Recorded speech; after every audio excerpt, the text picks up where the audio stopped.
গাদাবি, আমার রাগও আছে, আল্লাহর রাগ আছে না? আমার দয়াও আছে, আল্লাহর দয়া আছে না? আল্লাহ বললেন আমার রাগও আছে, আবার আমার দয়াও আছে, তবে জেনে রেখো আমার রাগের চেয়ে দয়া বেশি। আমাদের পাপ অন্যায় যত বড় হোক, মনে রাখবেন আল্লাহর দয়া তার চাইতেও বড়। নাকি ছোট?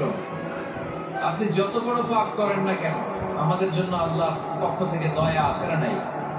বনি ইসরাইলের এক লোক সিরিয়াল কিলার ছিল, খালি মার্ডার, সিরিয়াল মার্ডার, একটা, দুইটা, তিনটা, 10টা, 5টা করতে করতে করতে করতে 99টা মার্ডার করেছে। কয়টা? 99টা মার্ডার। কল্পনা করা যায়? 99 জন মানুষকে সে নিজ হাতে হত্যা করেছে। 99 মার্ডার করার পরে তার মনে ভয় আসলো, আরে না জানি আল্লাহ আমার সাথে কেমন আচরণ করে আখিরাতে, আমার তাওবা আছে কিনা কপালে জানি না, আমার তো ক্ষমা নাই, কি করবা? তো সে লোকজনদেরকে জিজ্ঞেস করলো আমার ক্ষমা আছে কিনা, এটা কে বলতে পারবে? আমাকে আল্লাহ মাফ করবে কিনা? তারা সবাই বললো এই এলাকায় এক আল্লাহর ওলি আছে, তার কাছে যাও।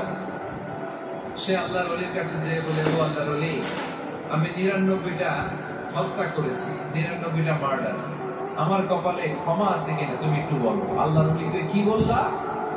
99টা মার্ডার, আয় হা সর্বনাশ, তোর কোনো ক্ষমা নাই। এবার যে মার্ডার করছে আমার যেহেতু ক্ষমা নাই, তোরে বাঁচায় রেখে লাভ নেই, তোরেও দিলাম শেষ করে। এবার সেঞ্চুরি করে বানাইছে।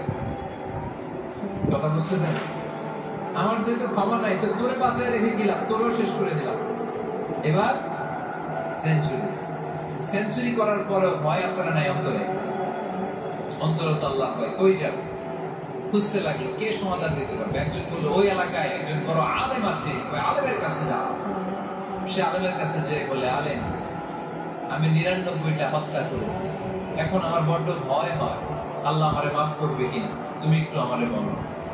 আলেম বলে তোমার গুনাহ যত বড়ই হোক, আমার আল্লাহর দয়া তার চাইতেও বড়। তুমি কি পাপ করেছো, কি অন্যায় করেছো? তুমি জানো না আমার রব কত মেহেরবান, তিনি কত